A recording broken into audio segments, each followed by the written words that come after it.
If the last few years have taught us anything, it's just how quickly our world can be turned completely upside down.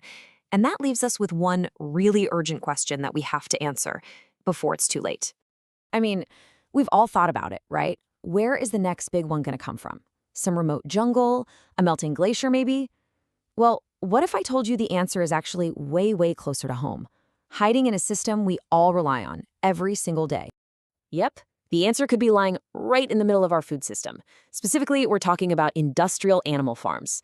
Scientists are sounding the alarm, pointing to these places as, well, dangerous hotspots for new diseases. And to really get why, there's one key idea we need to unpack first. And that concept is zoonosis. It sounds technical, but it's pretty simple. It's just when a bug, a virus or bacteria, makes the leap from an animal over to a person. And this one idea, it is at the absolute heart of the problem because it turns out modern factory farms have basically created the perfect storm, the ideal conditions for these jumps to happen over and over again. So it really boils down to two things that basically create a paradise for viruses. First up, high density. Just picture it, thousands of animals packed in super tight. A virus doesn't even have to try, it just hops from one animal to the next. And second, low genetic diversity.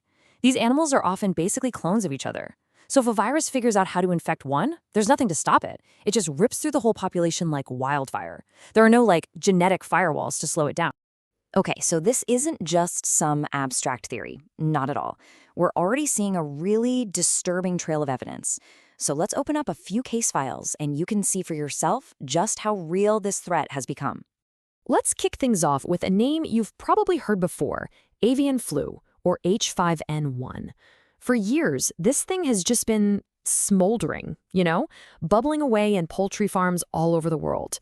It's this persistent, really deadly threat that's already caused huge problems for our food supply. And when I say huge problems, I mean the scale is just mind-boggling.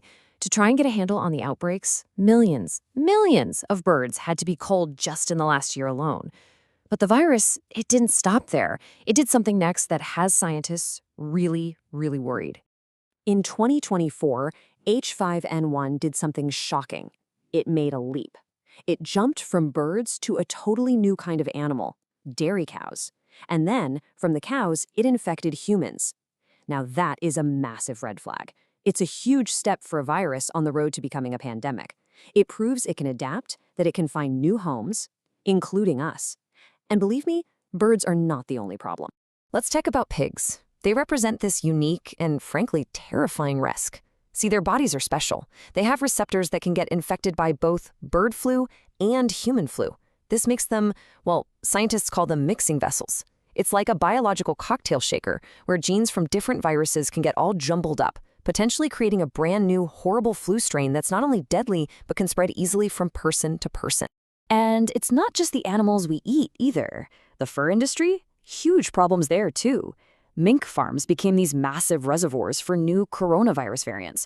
The virus just spread and mutated like crazy inside these farms so fast that countries had no choice but to cull hundreds of thousands of them just to stop these new, scary strains from getting out into the public. So, okay, when you start connecting the dots, you go from chickens to cows, from pigs to mink. A really clear and pretty alarming picture starts to take shape. And it's all pointing towards one thing, the ultimate risk for all of us. Take a look at this. 3/4? What on earth could that number mean? It's the vast majority of new infectious diseases that pop up and affect people. Over 75% of them are zoonotic. They start in animals. And more, it looks like industrial farms are the incubators, the perfect breeding grounds for these new threats. So, here it is, the bottom line. By packing billions of animals into these incredibly high-risk places, we're not just farming food. We are, in a very real sense, farming viruses. We're rolling the dice every single day and dramatically upping the chances of cooking up some brand new pathogen, something our bodies have no defense against, something we have zero vaccines for. Look, I know that's a pretty grim picture, but it's not hopeless. It's really not. The same science that's showing us the problem is also pointing us toward a solution. There is a way out of this, a path to prevention. And what experts are suggesting is actually a pretty straightforward two-step plan. Step 1, just reduce the total number of farm animals. It's simple math, right? Fewer animals means fewer chances for a virus to pop up and spread. And step 2, switch to better farming methods. Get away from these crowded factory farms and move towards systems that are more humane, give animals more space, and better living conditions. That cuts down on stress, which cuts down on disease.